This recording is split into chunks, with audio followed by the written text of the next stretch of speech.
Hello everyone, so lovely to see you here. Today I'm going to be talking about one of my new favorite activities in MMOs, this being questing. Questing may not be the most action-packed experience, but I've grown to appreciate the amount of story that can be infused into this style of content.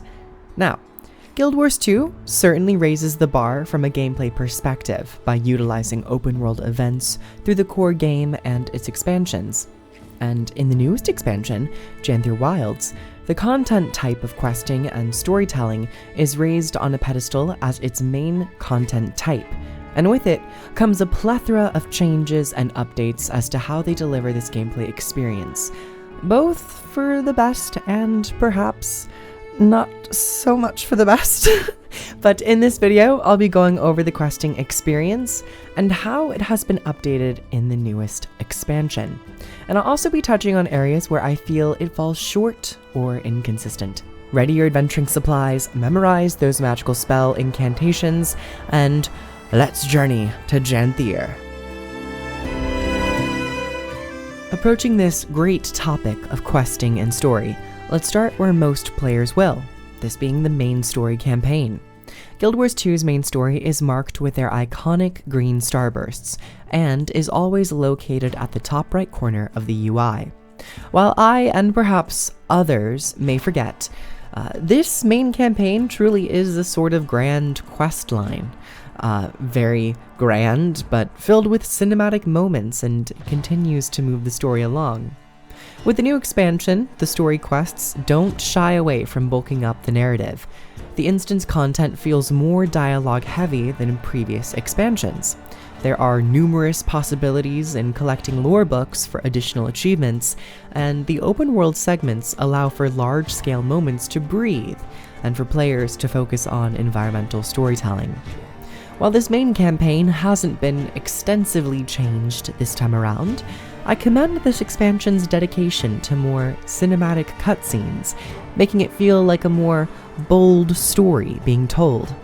Additionally, those open-world segments for the main path feel much more rich in story, and stray away from feeling like, go over here and close X amount of rifts to fill this green bar. While there are moments where you will fill a progress bar, the tasks the game asks you to complete are fairly different. A quality the previous expansion acutely failed to realize. Looking at you, Cryptus Rifts. Ultimately, this expansion's main storyline keeps the quests of the chapters feeling varied and in a greater service to the story. I believe they've pretty much nailed down this expansion's story experience. I would of course love to see some more cinematic tools, both pre-rendered and organically shown in-game, be utilized more often, and as I had mentioned before, but to just highlight, I actually really enjoy the amount of dialogue in this expansion. Some people might find it a bit strange because there's just so much, but as someone who likes to feast on a story and get immersed, I am all for it. But I would agree that there could be some possible way for players to skip content dialogue that they might not want to hear. Alongside the main story path, there is of course the open world. From the newly formatted tiered hearts to the ever-reliable dynamic event system, Janthir Wilds still holds strong to its open world storytelling. Let's first take a look at the heart quest experience in this new expansion. The launch of the expansion comes with two maps, the Lowland Shore and Janthir Sentry. And these maps are quite juxtaposing when it comes to a heart quest experience. The Lowland Shore is one of my new favorite maps, and a big part of my enjoyment for this map comes from the ease of heart progression and the character dialogue which pops up around the hearts. The objectives you can complete for the hearts are static and always accessible, no waiting around for events to pop up to fill the bar. But, this being said, dynamic events are healthily populated and timed around these hearts, which allows you for a net positive gameplay experience. You get heart quest lore and progress, dynamic event lore, and you complete both around the same time. Now, when it comes to the second map, Janthir Sentry. This experience could not be more of an opposite reality. The heart quests feel devoid of meaningful lore. They don't give the player an impression that they're actively aiding an area in a meaningful way. This could also be due to the fact that the dynamic events around the hearts are also devoid of interesting characters and dialogue. While the Lowland Shore feels rich in world building, Sentry feels strikingly bare of it. Adding to this lesser story experience for the hearts, the actual activities for the quests are not always available, and they are directly reliant on events popping to progress the heart quests. Dynamic events should always be a complement to a heart, not the deciding factor of its progression. I really hope that Janthir Sentry receives a second pass on their heart quest experience, and the first heart is particularly difficult to get through. And I also would love to see more direct player input, such as sparring with the Coden to get them ready to fight the Titans, tending to the wounded Coden, who may be returning from deeper into Janthir, or collecting plants to bring to the local herbalists and healers, something a bit more direct in the lore.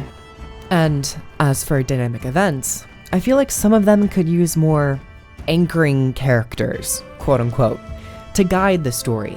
Some events are successful in this, as they have NPC characters acting as that guiding star in an event, but there are quite a handful which feel very random, as they just pop up in a location with enemies to fight or things to collect, and there doesn't feel like there's any real story behind it.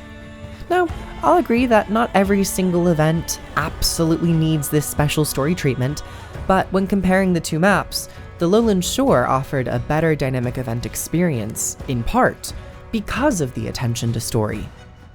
Overall, this expansion gave us some of the best open-world storytelling content and world building, and also some of the weakest with its second map, which is quite the dichotomy to experience when you're talking about the launch of an expansion.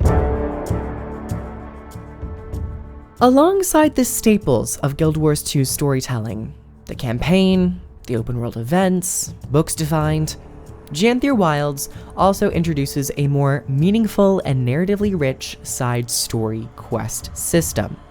At the time of creating this video, you can peruse the side stories under the Janthir Wilds achievement tab and track them if you'd like, so they function more similarly to quests.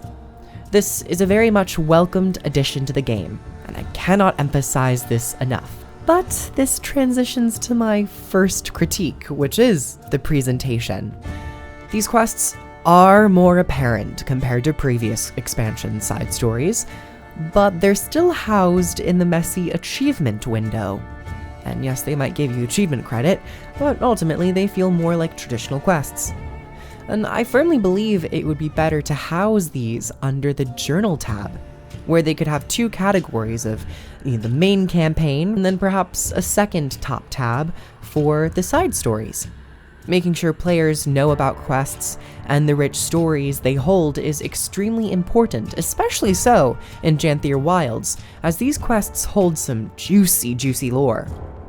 While I praise the amount of lore and narrative and effort put into the side quests, the gameplay of them swings me in both directions of enjoyment and also verging on a migraine. Quests in Guild Wars 2 seem to take the approach of a riddle, where some quests offer you very useful hints that leave only a little bit of room for failure, and I gotta say, I like these. But then others... You're telling me that Guild Wars 2 thought I would be smart enough to figure out where this damn Asura is? My small tiny brain would be able to find this, where the only hint was, go to the place where inventors gather. He ain't gathered! Just tell you that this objective exists in the world. It's really your job to comb through the entire map to hopefully stumble upon this quote-unquote hint to perhaps lead you in the right direction of completing the quest. And for a questing system titled Side Stories, sometimes I just want to be guided along a story and not have to pull my hair out to pull out more drops of narrative. Some objectives will have small quest markers to indicate where you need to go, while others will not have this feature. And if a quest does, it only pops up when you get into close proximity of the specific objective or NPC. Ultimately, the new side story questing system is a valuable tool Guild Wars 2 can utilize. However, the entire experience is extremely inconsistent, and I think that's the theme with some of the questing experiences this expansion. Or should I say, motif rather. Inconsistent. And as this is an MMO, it does come off a bit startling. MMOs have historically been built off of reliable quests, and is one of the fundamental building blocks of the genre. And with Guild Wars 1 having a very successful questing system, it's baffling to see that Guild Wars 2 is more so struggling in this area. I do hope they continue on with these. As for what fun I have had in the side stories, it's been extremely welcomed. They just need another pass to refine them and make them a more reliable form of content and world building, where you're not perhaps combing through an entire map in hopes of you running into the actual quest objective that you need to find. I really hope they just kind of take a note out of every other MMO's book, and hell, even Guild Wars 1's book. And those are all of my thoughts in regards to the overall story experience and questing experience for Guild Wars 2. From the main campaign's Golden Path quests and story, to the open world revamped tiered hearts and the dynamic events that pop up in the world, and also touching base on the more new and more highlighted side story quests in Janthir Wilds. This has been an overall positive experience when you're looking at the story approach to the game. But, of course, when you go into these more new areas of side stories being more clear to players and more visibly advertised, you might run into some of the headaches and some of the clunky aspects of this particular content type. I would love to hear what you have to say down below. Comment your experience with the overall story, the dynamic events, the hearts, and if you have, and I highly recommend you do, played the side story quests in Janthir Wilds, I'd love to hear what you have to say down below. If you'd like to purchase Guild Wars 2 Janthir Wilds and or try Guild Wars 2 for free, both links are down below in the description. Thank you so much, ArenaNet. And if you'd like to catch me over on Twitch, feel free to. I stream on the weekends. And if you'd like to get early access to videos and some exclusive videos, head on over to the Patreon. Thank you all, and I'll see you in the next one. Mwah!